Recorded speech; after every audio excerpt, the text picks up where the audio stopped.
अरे मित्र, भला कब तक हम ऐसे गधों की तरह काम करते रहेंगे? क्या हमारे जीवन में कभी सुख नहीं लिखा है? अरे मित्र, ईश्वर की कृपा से हमें रोज भरपेट भोजन तो मिल ही जाता है। और हमें क्या चाहिए? मैंने कहानियों में पढ़ा है, ढेर सारा धन मिल जाता है। काश ईश्वर भी हमें ढेर सारा धन दे दे तो हमारी जिंदगी खुशियों से भर जाएगी।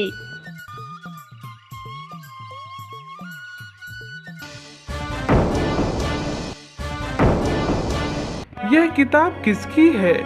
यहाँ कोई दिख भी नहीं रहा है।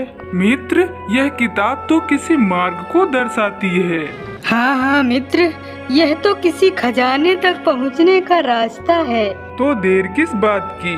चलो खजाने तक पहुँचने का रास्ता ढूंढते हैं। फिर वह दोनों मित्र खजाने की तलाश में घूमने लगते हैं।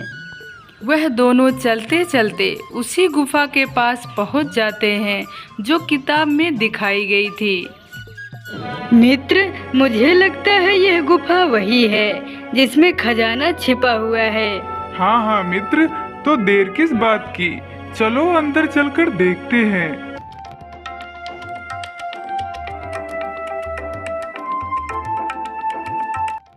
अरे मित्र, यह गुफा तो कितनी डरावनी है।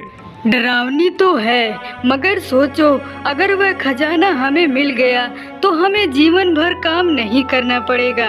उन्हें गुफा में घूमते घूमते ज्यादा समय हो जाता है, मगर खजाना कहीं नहीं मिलता। मित्र, वहाँ देखो, कोई प्रकाश मालूम पड़ता है। चलो वहाँ चलकर देखते हैं। यह तो दीपक का प्रकाश है। चलो मित्र, यह पत्थर हटाकर देखते हैं, कहीं खजाना इसी के पीछे तो नहीं।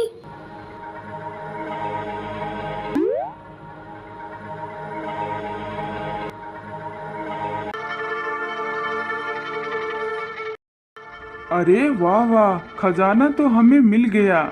चलो मित्र, खजाना जल्दी से उठाकर ले चलते हैं। दूसरा मित्र बहुत ही लालची था।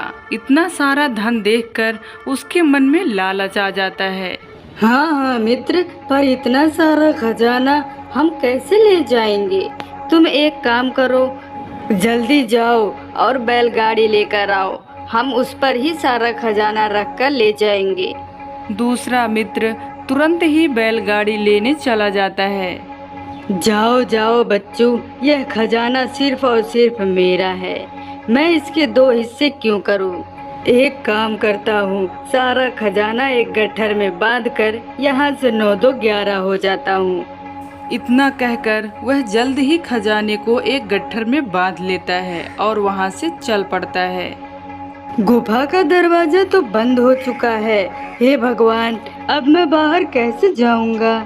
गोला राम वहीं बैठकर फूट फूट कर रोने लगता है। हे भगवान, बस एक बार इस गुफा से बाहर निकाल दीजिए। यह धन तो मेरे किसी काम का नहीं रहा। इधर छेदी राम बैलगाड़ी लेकर जल्दी से गुफा की तरफ बढ़ रहा था।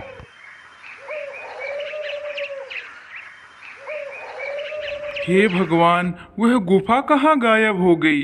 वह तो यहीं पर थी। हे ऊपर वाले, मेरा दोस्त कहाँ चला गया? यह गुफा अचानक से कैसे गायब हो गई? वह गुफा को इधर उधर ढूंढकर एक पेड़ के नीचे बैठ जाता है और जोर जोर से रोने लगता है।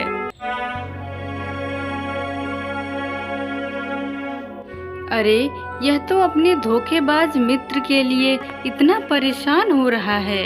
तभी परी ने एक बुढ़िया का वेश धारण किया और लकड़ियों के गट्ठर के पास गिर गई।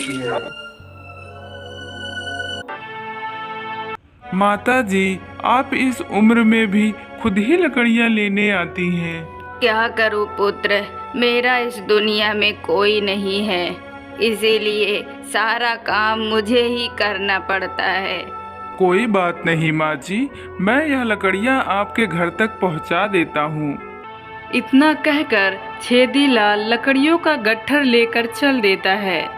यह लीजिए माँ जी आपकी लकड़ियाँ, अब मैं चलता हूँ। पुत्र, तुम इतने उदास लग रहे हो, क्या बात है? माँ जी, अब आपको क्या बताऊं? फिर छेदी लाल ने उस बूढ़ी महिला को अपनी पूरी कहानी बताई। उसके इस ईमानदारी को देखकर बूढ़ी महिला अपने वास्तविक रूप में आ जाती है। मैं तुम्हारी सच्चाई और ईमानदारी को देखकर खुश हुई। पुत्र, जितना सच्चाई और ईमानदारी तुम्हारे अंदर है, उतना ही छल कपटी तुम्हारा मित्र है। वह तुम्हें धोखा देकर सारा धन खुद हड़पना चाहता था, इसलिए उसका ये हाल हुआ है। हे परी देवी, वह जैसा भी है तो मेरा मित्र। मैं उसके बिना नहीं रह सकता। आप मुझे उसके पास पहुंचा दो।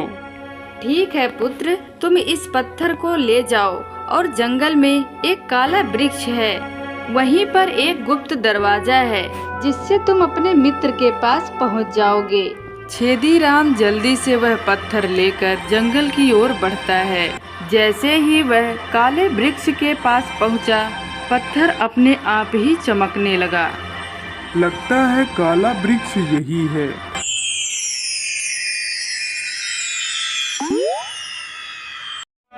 हे ऊपर वाले, क्या मैं इसी गुफा में मर जाऊंगा? अपने मित्र को देखकर चंपक लाल बहुत ही भावुक होता है। चलो मित्र, मैं तुम्हें लेने आया हूँ। नहीं मित्र, मुझे इसी गुफा में मर जाने दो।